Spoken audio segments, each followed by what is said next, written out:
Heart attack में pen होती है, बैठे बैठे पेन होती है। अच्छा, एंजाइना में कब होता है? चलने से पेन होता है, रुकने से पेन ठीक हो जाती है। जब 70, 80, 90 ब्लॉकेज हो, 70, एक आदमी बोलता है मुझे दौड़ने में दिक्कत है, तो कितनी ब्लॉकेज बोलूं?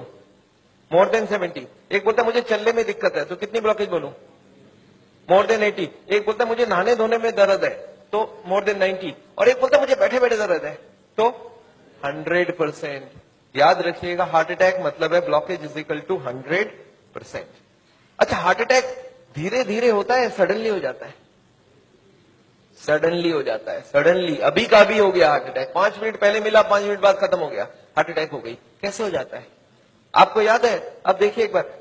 अच्छा, एक आदमी हार्ट का पेशेंट है, उसकी कितनी ब्लॉकेज है? 80 ब्लॉकेज है। उसको हार्ट अटैक करना, 100 ब्लॉकेज ले जाना, कितने साल बाकी है अभी इसको? 10 साल बाकी है। पता चला 10 मिनट बाद हार्ट अटैक हो गया। एक आदमी तो हार्ट का पेशेंट ही नहीं है, उसकी ब्लॉकेज 60 है, 60% ब्लॉकेज है, वो हार्ट का पेशेंट भी नहीं हो तो दौड़ सकता है। अच्छा, उसको कितने साल लगेगा अभी हार्ट अटैक करने? 60 है, 100 जाना है, 40% बाकी है, 20 ईयर्स बाकी है अभी। पता चला 20 मिनट बाद हार्ट अटैक हो गई। कैसे हो जाएगा हार्ट अटैक? आपको याद है एक पर्दा आपने बताया था हमने, ब्लॉकेज के ऊपर एक मेम्ब्रेन होता है, वो मेम्ब्रेन बर्स्ट कर जाता है। This is what heart attack is. देखिए आपको समझ आता है कि नहीं? ये 20% ब्लॉकेज है, दिख रहा है मेम्ब्रेन ब्लॉकेज के ऊपर। ये 40% ब्लॉकेज है, मेम्ब्रेन यहाँ पे है अभी। ये 60%, 70% ब्लॉकेज है, मेम्ब्रेन अभी भी है। और मेम्ब्रेन स्ट्रेच कर रहा है कि नहीं कर रहा है? करते करते एक दिन क्या होगा? मेम्ब्रेन बर्स्ट कर जाएगा। Membrane will rupture, membrane will snap, membrane will burst. और जैसे ही मेम्ब्रेन बर्स्ट करेगा क्या होगा? यहां से केमिकल यहाँ आएगी, और यहाँ पे खून जा रहा है, इस खून में क्या होगा? ब्लड केमिकल मिलेगा, और केमिकल मिलते ही ब्लॉकेज हो जाएगी 100%। This is called heart attack. 100% blockage कितने देर में बना? 5 मिनट में। 0 से 80 आने लगा था 40 साल, और 80 से 100 आने में 5 मिनट्स, 2 मिनट्स। अब एक बात बताइए, हार्ट अटैक को रोकना कैसे है? आपका दिमाग क्या बोल सकता है? मैं आपको समझाता हूं, एक एग्जांपल सोच लीजिए। एक नोट का गड्डी है, नोट का गड्डी समझते हैं? नोट के गड्डी में रबर बैंड लगा है, मैं हर दिन उसमें नोट घुसाए जा रहा हूं, और जब रबर बैंड टाइट हो गई तो आपको मैंने पूछा क्या करूं कि रबर बैंड ना फट जाए, तो आप क्या जवाब देंगे हमको? नोट घुसाओ मत। आप ये पूछेंगे सर अभी तक रबर बैंड फट गया क्या? मैं बोला नहीं, अभी तक नहीं फटी है। आप बोलिए एक काम करना, कल से नोट घुसाना मत, देखना फटेगा नहीं। ये काम बात ठीक लग रहा है कि नहीं लग रहा है आपको? घुसाना बंद करो। और मैं एक स्टेप और आगे जाता हूं कि कुछ नोट निकाल लो कि रबर बैंड ढीला हो जाए, अब फटने का क्या चांस है? एकदम नहीं है। एंड यही बात मैं हार्ट के पेशेंट को समझाता हूं। मैं बोलता देखो अभी जहां तक चले गए चले गए, अब आप ब्लॉकेज को बढ़ाओगे तो एक ना एक दिन हार्ट अटैक होगा। कब होगा हम नहीं जानते, पर कभी ना कभी हो सकता है। आज 80 है मालूम नहीं, 90 में पर्दा फट जाए। ये पर्दा कब फटेगा हमको नहीं मालूम है। हर आदमी का पर्दा अलग अलग है, हर आदमी की मेम्ब्रेन अलग अलग स्ट्रेंथ की है। अब कब फटेगा नहीं मालूम, पर एक बात पक्का मालूम है कि आज से नोट घुसाना बंद कर दिया तो फटने के चांस कम हो जाएगा। और कुछ नोट निकालना चालू कर दिया तो आपको क्या लगता है, लॉजिकल बात हो रही है कि नहीं? वो जो कारण है ब्लॉकेज का उसको हटाओ और बॉडी में सप्लाई फैट का बंद करो, अब हार्ट अटैक का chance is almost nil, almost nil. और यही बात मैं हार्ट के पेशेंट को समझाता हूं। आपको क्या लगता है, सही हुआ कि नहीं हुआ? कॉमन सेंस के बात यही बोलता है कि नहीं, ब्लॉकेज का कारण को हटाओ और खत्म करो बात। तो ये है हार्ट अटैक रोकने का उपाय। मैंने देखा है बहुत सारे पेशेंट ये करते नहीं है, वो खाना पीना गलत खाते रहते हैं, दवाइयां खाते हैं। कार्डियोलॉजिस्ट को पूछ भी लेते हैं कि डॉक्टर साहब मैं आपसे दवाई ले रहा हूं तो आपके अंडर में हो गया ना? डॉक्टर बोलता है हाँ मेरे अंडर में हो। बोलता है डॉक्टर साहब कभी हार्ट अटैक हो जाए तो आप कहां मिलोगे? मैं अभी ब्लॉकेज बढ़ा रहा हूं, आप सिर्फ हमको बताओ हार्ट अटैक के वक्त आप। अच्छा, कार्डियोलॉजी भी बड़ा खुश रहता है, बोलता है मेरा मोबाइल नंबर रखना, जब भी हार्ट अटैक हो मुझे इन्फॉर्म करना और मैं आपको बताऊंगा कहां पहुंचना है, और मैं भी वहीं पहुंचूंगा, फिर आपको बचाने की पूरी कोशिश करूंगा। पर हार्ट अटैक के बाद, हार्ट अटैक के पहले करने का कुछ जरूरत? आपको क्या लगता है, सही बात हो रहा है गलत हो रहा है? अरे हार्ट अटैक के पहले ही रोक लो ना कि हार्ट अटैक। पर मैंने देखा आजकल ऐसा ही कुछ हो रहा है। Anyway I don't want that. अच्छा एक बात बताइए, ये जो पेशेंट है जिसका ब्लॉकेज बढ़ रहा है, ये सब जानता भी नहीं है क्या क्यों ब्लॉकेज बढ़ रहा है। कार्डियोलॉजिस्ट के पास जाए तो उसको बता देना चाहिए कि नहीं किस लिए ब्लॉकेज हो रहा है। अच्छा, अगर हार्ट के हॉस्पिटल में आप चले जाएं तो वो लोग भी यही सब बात करेंगे ना आपसे? क्या लगता है, हाँ या ना? वो लोग क्या बात करेंगे?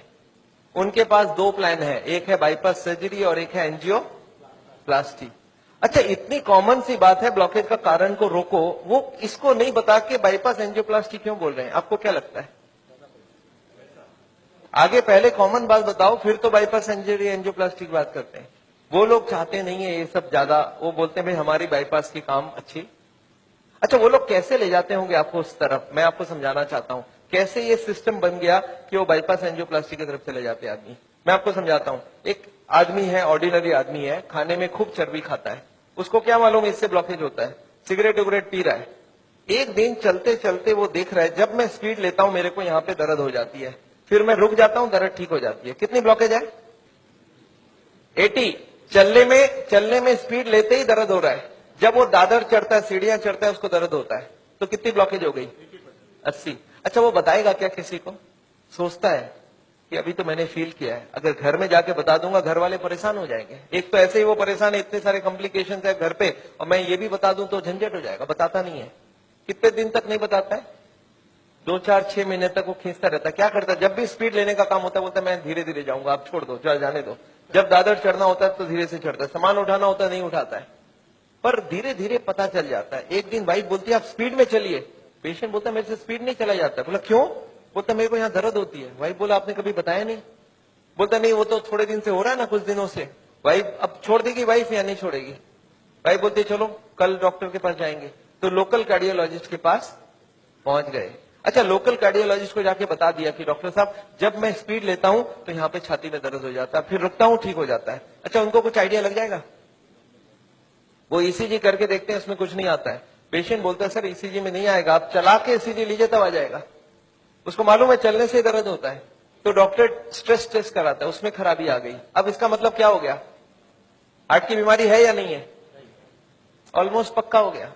अब कार्डियोलॉजिस्ट क्या बोलते हैं? बोलते देखो आपको हार्ट की बीमारी हो गई है।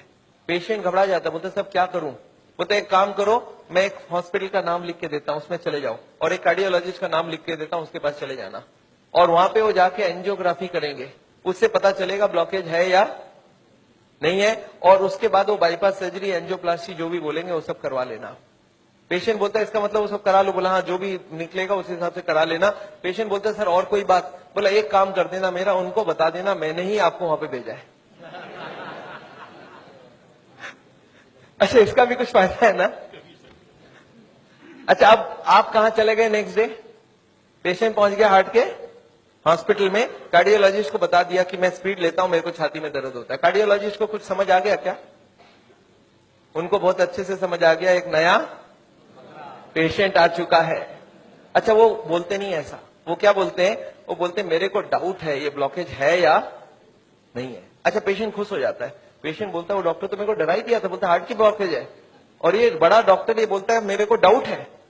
पेशेंट बोलता है मेरे को हार्ट की बीमारी हो ही नहीं सकता। अरे मैं कभी कोई गलत काम किया ही नहीं, सिगरेट तो बहुत लोग पीते, मैं भी पीता हूं, और चर्बी उर्बी तो बहुत लोग खाते, मैं तो थोड़ी बहुत ही खाता हूं।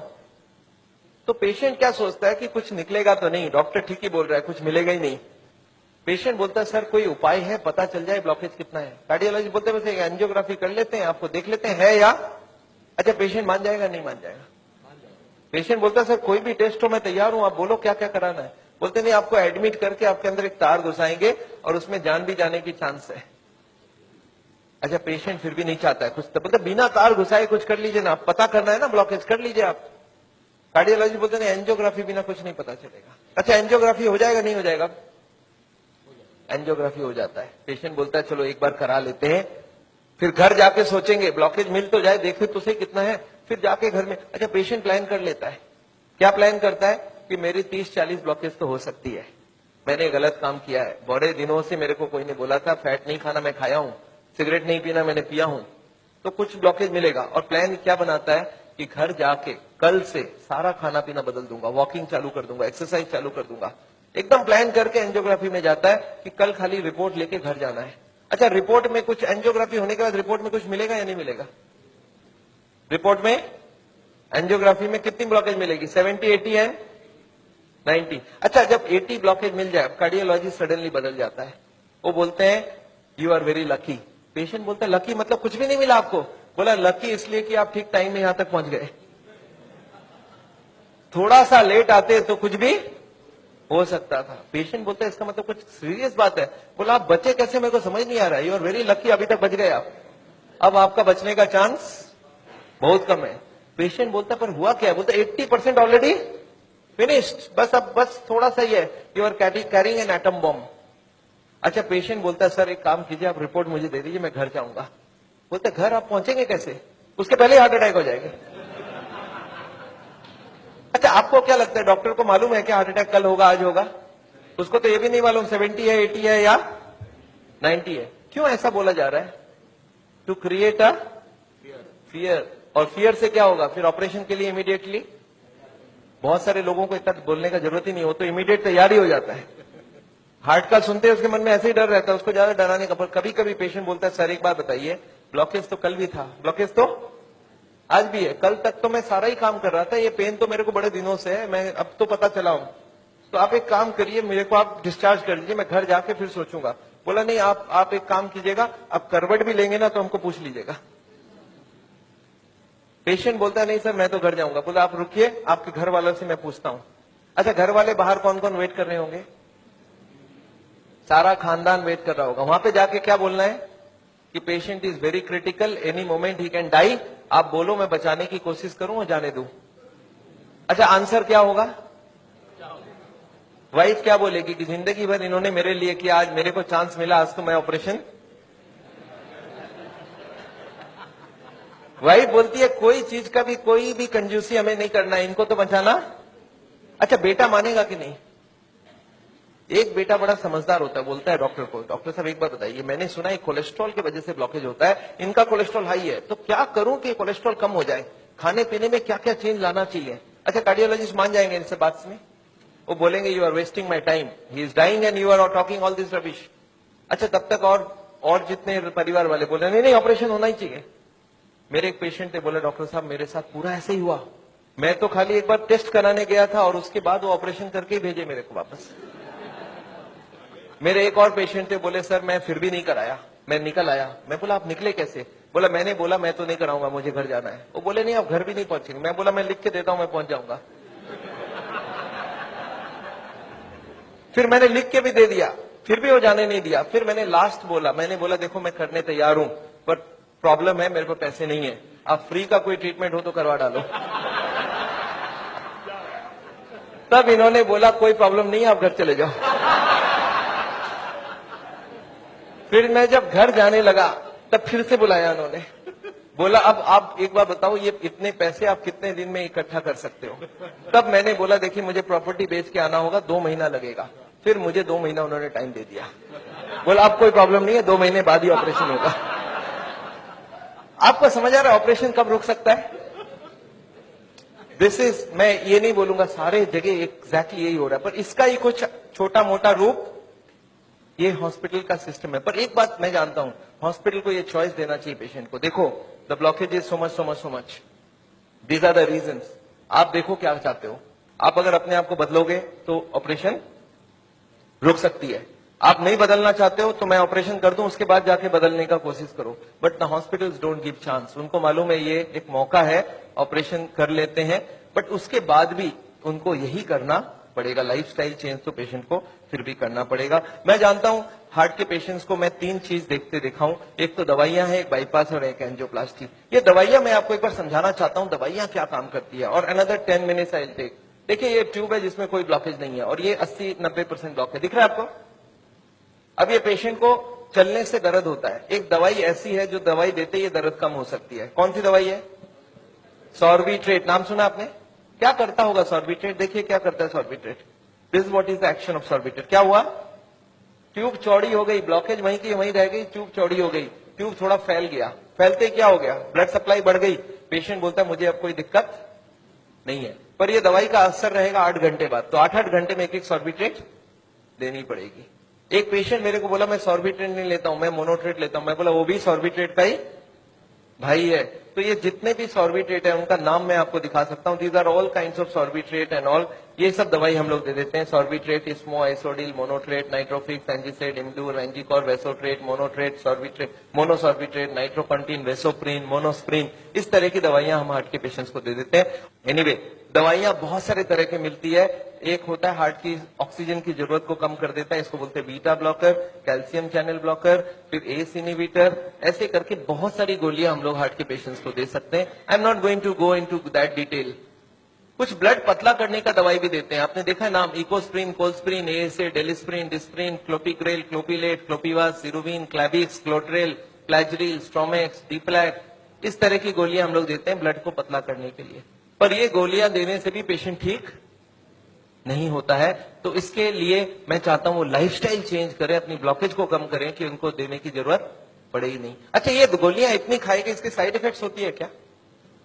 अगर साइड इफेक्ट होती है कॉन्स्टिपेशन, तो कॉन्स्टिपेशन की और गोली दूंगा, और एसिडिटी हो जाए तो एसिडिटी की गोली दूंगा, और नींद ना आए तो नींद की गोली दूंगा। अच्छा बताइए, बीमारी ठीक हो रहा है कि नहीं हो रहा है?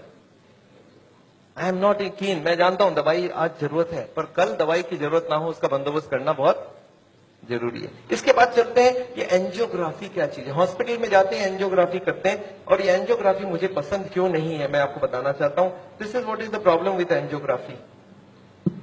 एक तार आपकी पूरे बॉडी को स्क्रैच करके हार्ट तक लेके जाना है। ये तार यहां से जो घुसेगी, 1 metre wire is inserted into the body till it reaches heart. It is a blind procedure. Blind मतलब क्या?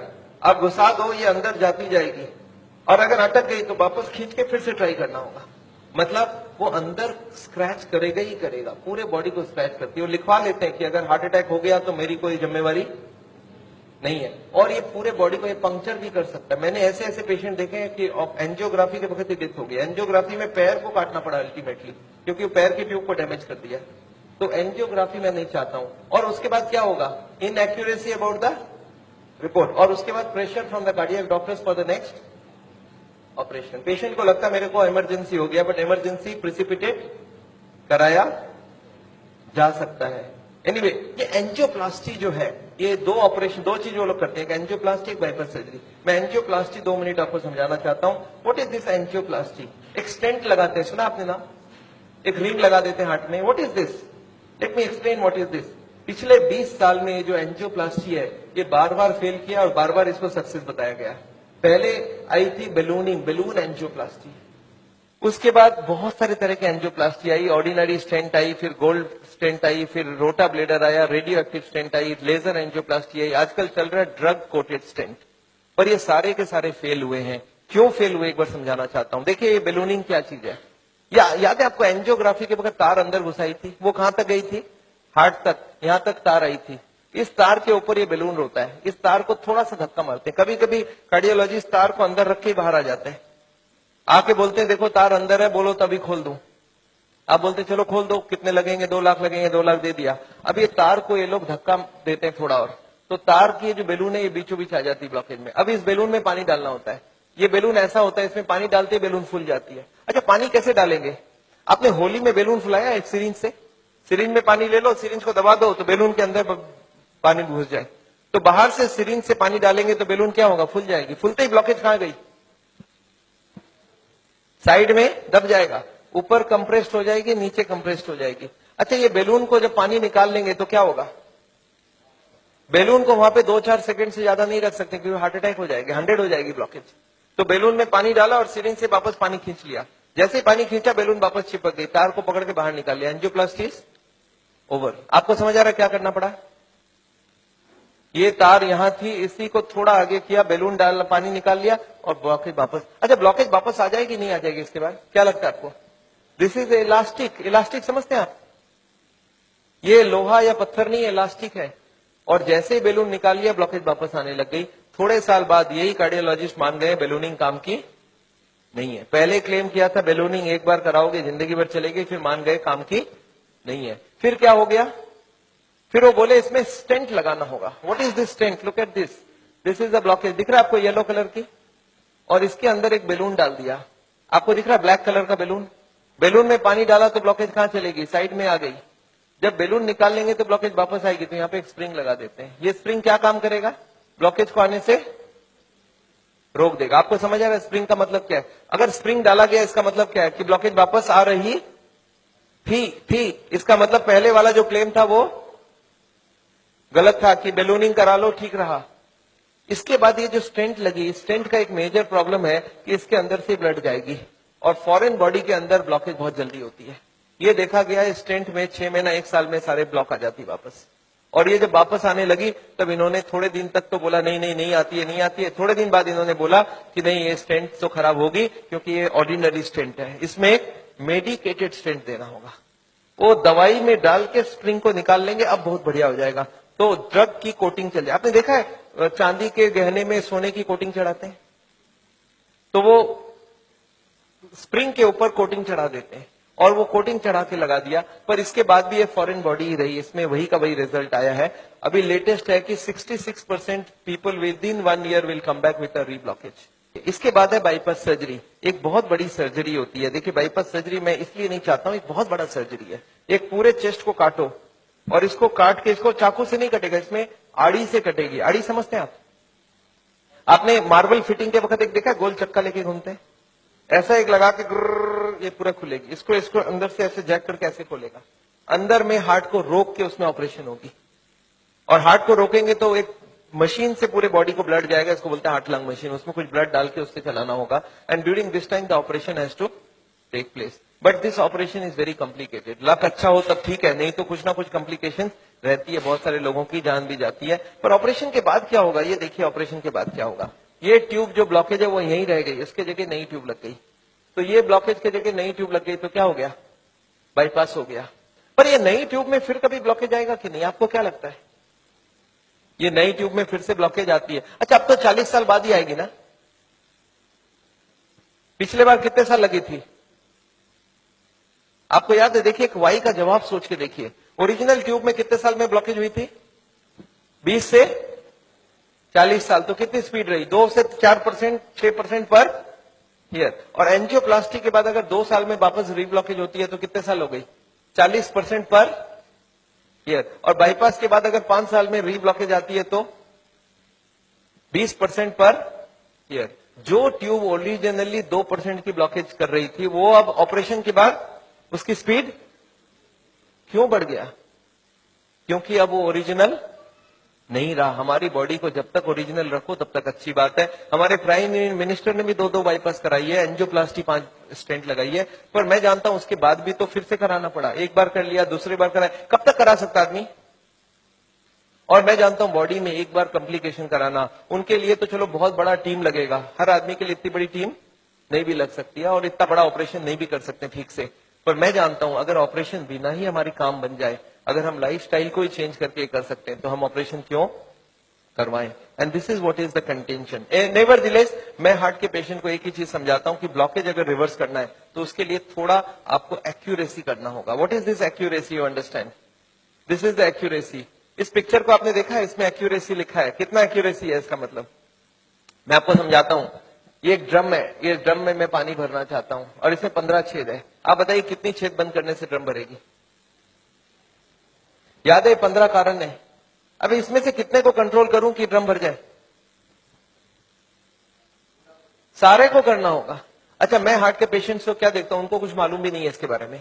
वो क्या बोलते हैं, मेरा कोलेस्ट्रॉल कंट्रोल है, ट्राइग्लिसराइड ज्यादा है, शुगर कंट्रोल है, बीपी ज्यादा है। मैं बोला ऐसे नहीं चलेगा, सारे होल बंद चाहिए मुझे। बोलते मैं थोड़ा थोड़ा करूं तो कैसे चलेगा? मैं बोला थोड़ा थोड़ा से काम नहीं चलेगा। बोलते मैं बीपी कम किया हूं पर पूरा कम नहीं कर रहा हूं, 120 नहीं लड़ रहा हूं, 140 ही रखा हूं। मैं बोला नहीं चलेगा, मुझे सारे फैक्टर्स एक साथ कंट्रोल चाहिए। हाँ, इसके लिए शुगर, बीपी, कोलेस्ट्रॉल, ट्राइग्लिसराइड आपसे कम नहीं हो रहा, मैं दवाई देके कम कर देता हूं। पर स्मोकिंग आपको पूरा ही बंद करना होगा, खाने में तेल आपको बंद करना होगा, एक्सरसाइज आपको करना पड़ेगा, ओवरवेट कम करना होगा, खाना पीने में फाइबर ज्यादा डालना होगा। अच्छा, ये सब संभव है क्या लोगों के लिए? यस, क्या प्रॉब्लम है? ये तो सिंपल सी बात है। इसको क्यों नहीं कर सकते? क्यों नहीं सिगरेट बंद कर सकते? क्यों नहीं मीट बंद कर सकते? क्यों नहीं तेल घी छोड़ के आप अलग तरीके से खाना बना सकते हैं? तो all these if you do there is no problem. Nevertheless मैं जानता हूं, एक और छोटा सा चीज आपको बताना चाहता हूं। अभी एक और नई जो टेक्नोलॉजी आ गई है, आदमी को मैं सोचता था बिना काटे कुछ हो सके। ये हमारी कुकिंग की क्लास है। This is a cooking class. मैं हार्ट के पेशेंट्स को ट्रेनिंग देता हूं। This is my dietitian teaching cooking, 0 oil cooking to the patients wives. मैं हार्ट के पेशेंट्स को योगा सिखाता हूं। मैं बोलता हूं कैसे भी करो, योगा करो। आप योगा करने की बहुत जरूरी है। उसके साथ उनको क्या करना चाहिए, क्या नहीं करना चाहिए, कितनी सामान उठानी चाहिए, गाड़ी चलानी चाहिए, स्कूटर चलाना चाहिए, ऑफिस जाओ तो क्या प्रिकॉशन लो, दादर चढ़ो तो क्या प्रिकॉशन लो, आगे कौन सी योगा करो, कब तक करो, कौन सी मेडिसिन लो, कब तक लो, एंड फॉर दिस हाँ मैं एक मैगजीन भी निकालता हूं, इसका नाम है साउल टाइम्स। ये मैगजीन मैं हर महीने निकालता हूं, दिल्ली से निकलती है, हिंदी और इंग्लिश में। अच्छा, आपको एक फॉर्म दिया गया है क्या, ऐसा देखिए तो, have you got a form like this? ये फॉर्म में अगर आप अपनी नाम एड्रेस भर के देंगे तो आपको ये मैगजीन आगे आपको मिलता रहेगा हर महीने, हिंदी में इंग्लिश में दोनों में मैगजीन है।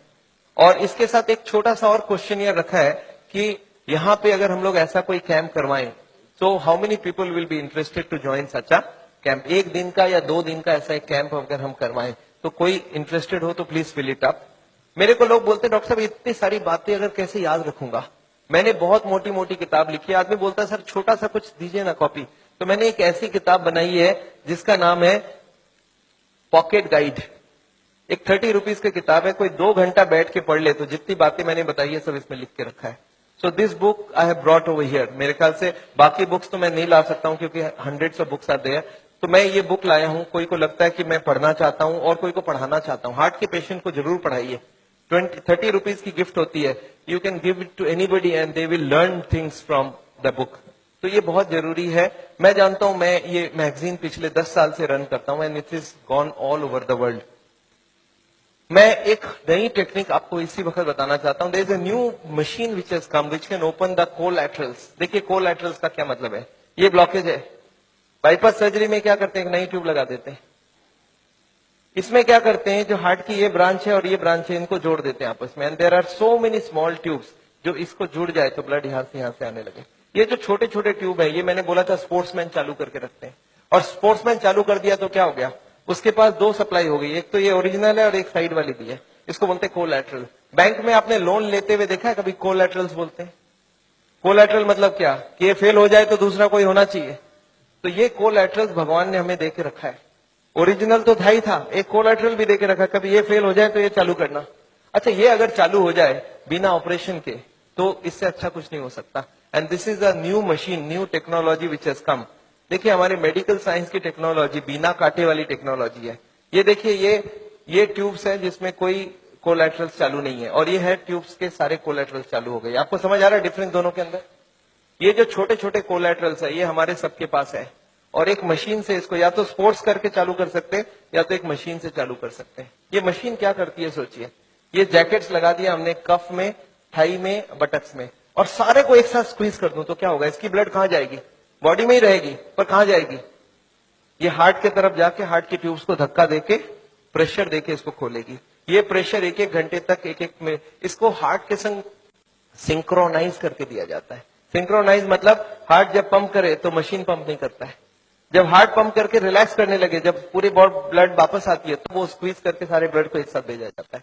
And this goes on, ECG feed होती है कंप्यूटर को, and this machine we have seen now without bypass surgery. आदमी बोलता है मुझे इमीडिएट रिजल्ट चाहिए, तो without bypass this can work very well. तो इसको हम लोग बोलते हैं नेचुरल बाईपास। नेचुरल बाईपास समझ रहे हैं, भगवान ने ऑलरेडी नेचुरल बाईपास हमें दे के रखी है, स्पोर्ट्समैन चालू करके रखा है। तो आप हार्ट के पेशेंट हो, आप चालू करो, आपके पास कोलैटरल आ गई तो ओरिजिनल नहीं भी होगा तो भी काम चल जाएगी। और एक मैं जैसे ही एक और ट्रीटमेंट आई है जिसको हम लोग बोलते हैं बायोकेमिकल क्लीनिंग। ये अभी बहुत अच्छी रिजल्ट आ सकती है। कुछ केमिकल अंदर डाल के ब्लड में उसको अंदर से गला लिया जाए। जैसे किचन में आपने सुना नाली जाम हो जाए तो क्या करते हैं हम लोग, कुछ केमिकल डालते हैं अंदर से, तो ये केमिकल की भी ट्रीटमेंट आजकल चल रही है। बट अभी भी इसका रिजल्ट हर आदमी में सेम नहीं आता है, but result are still there.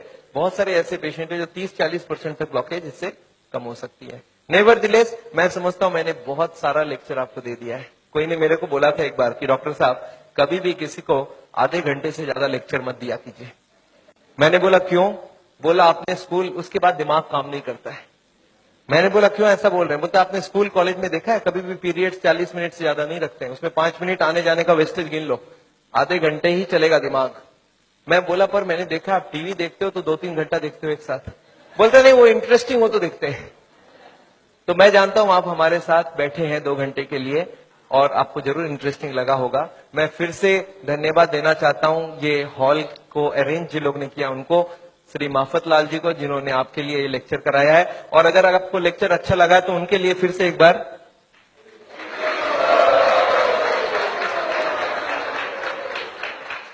Anyway मैं जानता हूं मैंने लेक्चर तो खत्म किया है और मैं चाहता हूं कि आपके पास अभी भी कोई क्वेश्चंस जरूर होंगी। मैं कैंप भी करता हूं और मेरी बंबई में जुहू में एक क्लिनिक भी है जहां पे हर वक्त डॉक्टर है और ये मशीनें वगैरह भी है। तो आपको अगर कभी कोई जरूरत पड़े तो आप हमारी किताबें जरूर पढ़िएगा और ये छोटी वाली किताब भी पढ़िएगा। अगर आपके पास कोई क्वेश्चन हो, क्वेश्चन के लिए माइक है हमारे पास। So if you have questions I would want you to ask the questions and I like to answer the questions.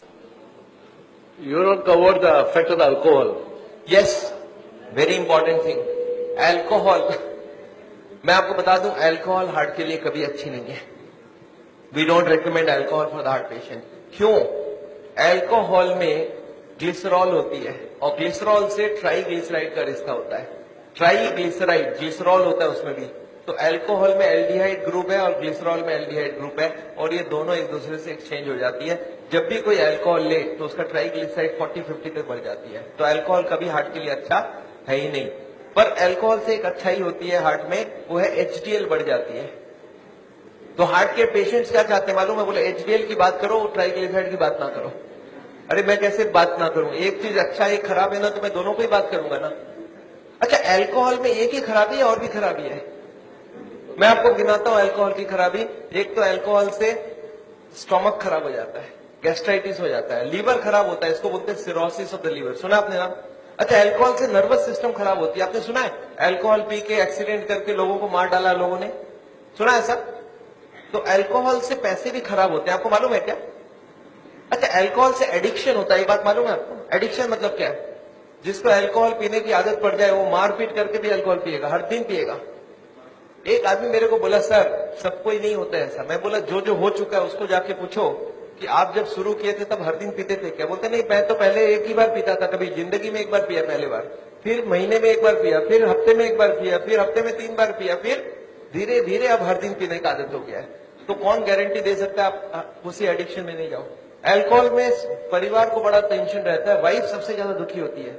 जब हस्बैंड शराब पीता है तो वाइफ सबसे ज्यादा दुखी होती है। अच्छा, बच्चे तो अच्छा चीज सीखते हैं आपसे, बच्चे भी बहुत दुखी होते हैं कि पापा को सिगरेट पीने देते। दो ही होता है, बच्चा दो ही काम करता है, या तो पापा की तरह पीना चालू करता है या तो पापा को जिंदगी भर नफरत करता है, क्योंकि उसको अल्कोहल या तो पसंद हो जाएगा तो वो पीना चालू कर देगा, वो भी बिगड़ेगा। अच्छा, मेरे को कभी कभी लोग बोलते हैं सर पर मैंने देखा है कार्डियोलॉजिस्ट बोलते हैं थोड़ा बहुत पिया करो। मैंने बोला अच्छा एक काम करना, उस कार्डियोलॉजिस्ट को जाके पूछना कि सर ये अच्छी चीज है क्या? बोला हाँ अच्छी चीज है तब ना हमको बता रहा है। मैं बोला उसको पूछना कि अपने बेटे को और अपनी बीवी को पिलाना चालू किया क्या हर दिन? बोलता नहीं, मेरा बेटा पिएगा तो निकाल दूंगा घर से। अच्छा, अपने बेटे को घर से निकाल दोगे पीने से और हमको आप बोल रहे हो पियो? आपको क्या लगता है लॉजिक बहुत अच्छी है कि खराब है?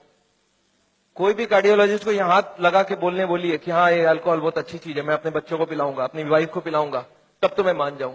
कोई कार्डियोलॉजिस्ट तैयार नहीं है। पर पेशेंट्स के लिए घूस देना समझते हैं? घूस देना, ब्राइब करना समझते हैं? ब्राइब होने से बहुत काम हो जाता है। तो पेशेंट को ब्राइब देकर रखते हैं कि पेशेंट बोलेगा डॉक्टर मेरा बहुत बढ़िया है, सारा चीज अलाउ कर देता है। But very bad, alcohol is never good for the heart. या एनी मोर क्वेश्चंस? गार्लिक, मैंने एक क्वेश्चन यहाँ पे लिख के रखा है, कैन आई टेक, कुछ फ्रीक्वेंटली आस्क्ड क्वेश्चंस लिखा है, can I take garlic? Garlic heart के लिए अच्छा है, गार्लिक हार्ट के लिए अच्छा है, पर नेसेसरी नहीं है जो नहीं खाता उसको ही खाना होगा।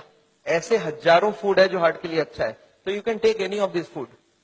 पर एक आदमी मेरे को बोला सर सिर्फ गार्लिक खाऊंगा मेरा ब्लॉकेज ठीक होगा कि नहीं? मैं बोला नहीं, जितने खराब वाले आइटम है सब बंद करने होंगे, जितने अच्छी वाली सब चालू करनी होगी।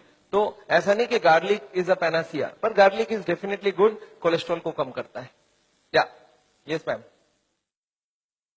सीटी एंजियोग्राफी बंबई में बहुत सारी जगह, मेरे ख्याल से कम 20 मशीनें लग गई है। हम जहां करवाते वो चित्रा करके है दादर में, they charge 6000 rupees.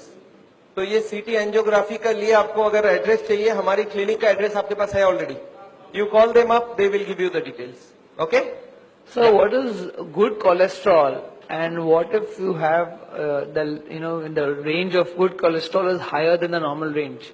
So how does it affect the heart, and what is? See, good cholesterol को good क्यों बोला जाता है? It goes to the blockage, picks up the cholesterol and takes it out. So good cholesterol, if you can increase it, is wonderful. We want more than 40. तो good cholesterol बढ़ाने का कोशिश करिए, और इसके लिए बाजार में नहीं मिलता है। आप हमको ये नहीं बोल सकते सर 2 किलो मेरे लिए मंगवा दीजिए। गुड कोलेस्ट्रॉल आपकी बॉडी बनाएगी अगर आप खाना पीना ठीक रखेंगे So तो। is good cholesterol anyways related to fat also? I mean, It is coming from fat plus protein. Hare Krishna, Prabhuji. This is Dr. Anuj here. I have done lot of your patients. I have done echoes of those patients at Chitra Scan. Okay. And let me tell you, I'm a cardiologist and I really loved your lecture. It's Thank you, an sir. amazing talk that you gave. And I pray that we do something together with all the malpractice. I'm very much aware of what is going on. And